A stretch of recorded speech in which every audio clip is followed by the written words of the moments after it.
तो गाइस अब कुछ ही हफ्तों में सीक्रेट इन्वेजन का फर्स्ट एपिसोड रिलीज होने वाला है, तो मैंने सोचा कि सीरीज डेब्यू करे उससे पहले मैं अपनी ऑडियंस को रेडी कर देता हूं और आप सभी को शेप शिफ्टिंग स्क्रल्स के बारे में बता के, और इसमें मैं आपको ये भी बताऊंगा कि एमसीयू के और कौन से खतरनाक स्क्रल्स हमें इस सीरीज में देखने मिलेंगे जो पूरी दुनिया पे राज करेंगे। तो चलिए शुरू करते हैं। तो स्क्रल्स बेसिकली एक एलियन स्पीसीज है जो अपने शेप शिफ्ट करके हजारों सालों से लड़ाई कर रहे हैं। इंटरगैलेक्टिक ग्रुप जो कि है क्री, जिसे हमने कैप्टन मार्वल मूवी में देखा था। और तो और क्री एम्पायर ने हजारों साल से स्क्रल्स को बुली किया है और ज्यादा से ज्यादा प्लैनेट्स पे कब्जा करके अपने एम्पायर में शामिल करने की कोशिश किया है। और एमसीयू में हमें स्क्रल्स को तब तक देखने नहीं मिला जब तक कैप्टन मार्वल रिलीज नहीं हुई थी, और उससे पहले तक हमें पूरे एमसीयू में एक ही मूवी में हिंट दिया गया था, और वो है guardians of the Galaxy volume 1 में, जब स्क्रल लैंग्वेज में एक्सेल्सियर लिखा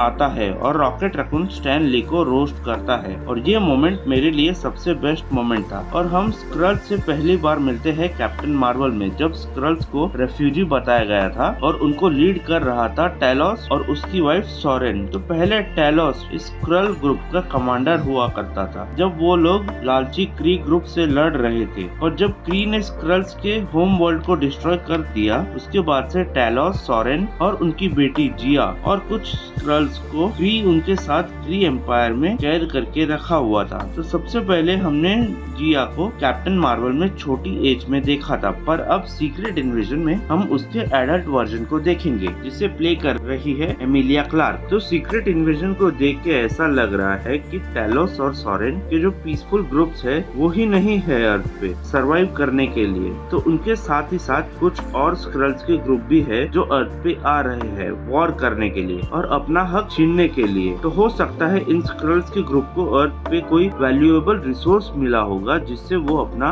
बदला ले पाए क्री के साथ, क्योंकि क्री एम्पायर ने स्क्रोलोस के साथ बहुत बुरा किया था और तभी बहुत सारे स्क्रल्स भी मारे गए थे। पर अगर हम ग्रेविक को देखें तो वो तो सिर्फ अर्थ पे आया है टेलोस से लड़ने और अर्थ पे अपने और अपने ग्रुप के स्क्रल्स को सेटल करने के लिए, जिसके लिए वो किसी भी हद तक जा सकता है। तो अब बात करते हैं स्क्रल्स की मेन पावर शेप शिफ्टिंग के बारे में और वो एमसीयू में कैसे काम करेगी। तो सबसे पहले हम स्क्रल्स की इस पावर को देखते हैं कैप्टन मार्वल में। तो स्क्रल को अगर शेप शिफ्ट करना है तो पहले तो उसे उस पर्सन को फिजिकली देखना पड़ेगा। तो इसका सबसे बेस्ट एग्जांपल हमें तब मिला जब टेलोस बीच पे जाता है और वो वहाँ पे एक सर्फिंग करने जा रही एक लेडी को देखता है और वो ट्रांसफॉर्म हो जाता है उस लेडी के फिजिकल अवतार में। तो इसमें भी दो बातें हैं स्क्रल्स के ट्रांसफॉर्मेशन में, तो वो है स्क्रल की बॉडी ट्रांसफॉर्मेशन और उनके कपड़ों का ट्रांसफॉर्मेशन। तो ये दोनों चीजें एकदम ही अलग तरीके से ट्रांसफॉर्म होती है एमसीयू में। तो अगर आपने ध्यान से देखा होगा कि जब भी टेलोस ट्रांसफॉर्म होता है तो ट्रांसफॉर्म होते वक्त एक पर्पल कलर की एनर्जी टाइप दिखाई देती है जो एब्जॉर्ब हो जाता है इस पर्पल क्रिस्टल में जो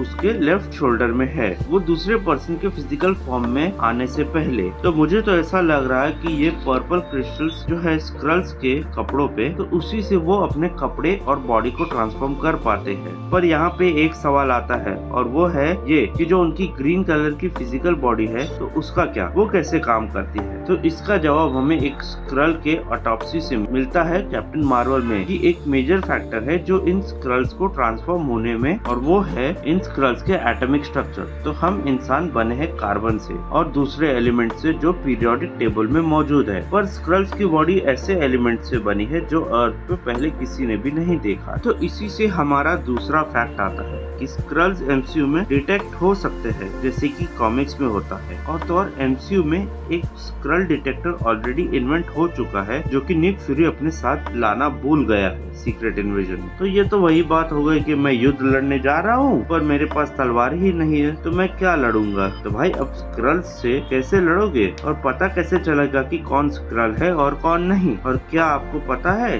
ये सीक्रेट वेपन क्या है। तो इसे हमने ऑलरेडी कैप्टन मार्वल में देखा था और वो है गूस। तो यही बिल्ली है जो कैप्टन मार्वल में स्क्रल्स को स्मेल करके आइडेंटिफाई कर लेती है। और तो और कैप्टन मार्वल में हमें ये भी पता चलता है कि जो गूस है वो टेसरेक्ट के लिए कितनी भूखी है, क्योंकि वो खुद कैप्टन मार्वल के ग्रुप को लेके जाती है टेसरेक्ट तक जब वो शिप पे आते हैं पहली बार। और तो और ये जो टेंटिकल्स है गूस के, हो सकता है वो रिलेट करते हो व्हाट इफ के सीरीज में हमने जो मॉन्स्टर देखा था उससे, क्योंकि वो मॉन्स्टर को भी टेसरेक्ट की वैसी ही भूख नजर आ रही थी। पर यहाँ पे एक इम्पोर्टेंट पॉइंट ये है कि अगर ये स्क्रल का एटॉमिक स्ट्रक्चर लिंक्ड है मार्वेल के उस टेसरेक्ट से, तो गूस ही एकमात्र टूल नहीं है एमसीयू में जो स्क्रल्स को ढूंढ सकती है छुपने से। यहाँ पे 1% चांस हो सकता है कि रिरी विलियम्स ने जो वाइब्रेनियम डिटेक्ट करने के लिए मशीन बनाया था वो भी उसमें शामिल हो सकता है और स्क्रल्स के स्मेल से उन्हें ढूंढने में हेल्प कर सकता है। पर खैर आगे बढ़ते हैं और एक इम्पोर्टेंट पॉइंट है स्क्रल के शेप शिफ्टिंग का, और वो ये है कि स्क्रल्स जिन्हें भी देखते हैं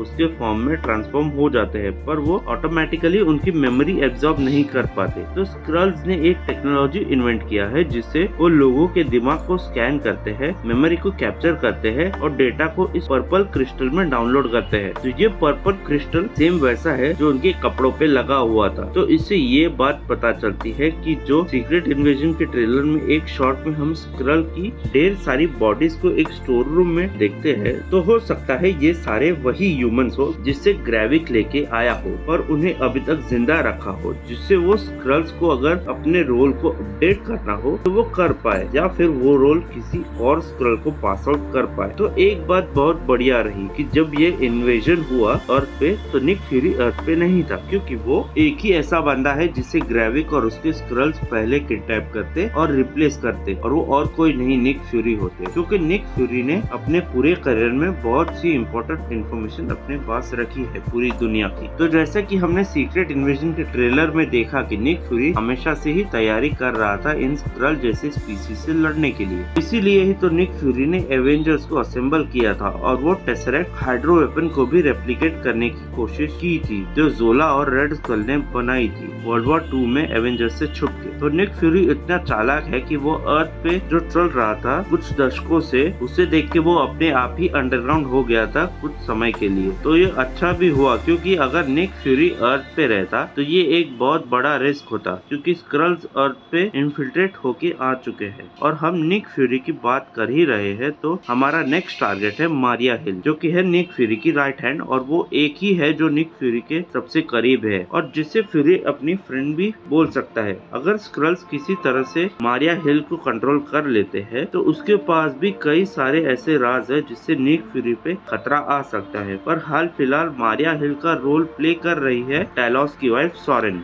और कौन हो सकता है अर्थ के लिए सबसे बड़ा थ्रेट, तो चलिए सब मिलकर जानने की कोशिश करते हैं। तो अगर मैं उस इन्वेजन में शामिल होता तो मैं सबसे पहले पावरफुल और इन्फ्लुएंशियल लोगों के पास जाता अर्थ पे, और वो और कोई नहीं अमेरिकन गवर्नमेंट है, क्योंकि सबसे कमजोर इंसान अमेरिका में जो है वो प्रेसिडेंट है यूनाइटेड स्टेट्स का, जिससे सीक्रेट इन्वेजन के शुरुआत में उसके काफिले पे अटैक होता है। तो चीजें कुछ सही टर्न आउट नहीं कर रही है प्रेसिडेंट रिडजन के लिए इस सीरीज में। और तो और हमें ये भी पता है थंडरबोल्ट रॉस प्रेसिडेंट होगा जब captain America brave new world के इवेंट्स टेक प्लेस करेंगे। तो ये पॉसिबल हो सकता है कि प्रेसिडेंट रॉस या रिडजन इनके कैबिनेट के कोई ना कोई मेंबर तो स्क्रल निकलेंगे ही, और हो सकता है बेटी रॉस भी स्क्रल निकले, क्योंकि हमें पता है कि वो भी captain America brave new world में अपीयर होने वाले हैं। तो ये सब तो ठीक है, पर इनसे भी और इम्पोर्टेंट अमेरिकन पॉलिटिकल फिगर्स है, जिसमें है रोडी, जिसे हम देख सकते हैं कि उसके पास कोई पॉलिटिकल पोजीशन है इस सीरीज में। हो सकता है उसका क्लोज रिलेशनशिप हो थंडरबोल्ट रॉस के साथ, क्योंकि हमने देखा है पिछले कुछ मूवीज में जैसे इन्फिनिटी वॉर में। तो ये थी मेरी थियरी स्क्रल्स के शेप शिफ्ट करके अर्थ पे आके डिस्ट्रक्शन करने की। So that is the end of the video. मिलते हैं अगले वीडियो में। अगर आपको वीडियो पसंद आया हो तो वीडियो को लाइक कीजिए, चैनल को सब्सक्राइब कीजिए और वीडियो को शेयर कीजिए।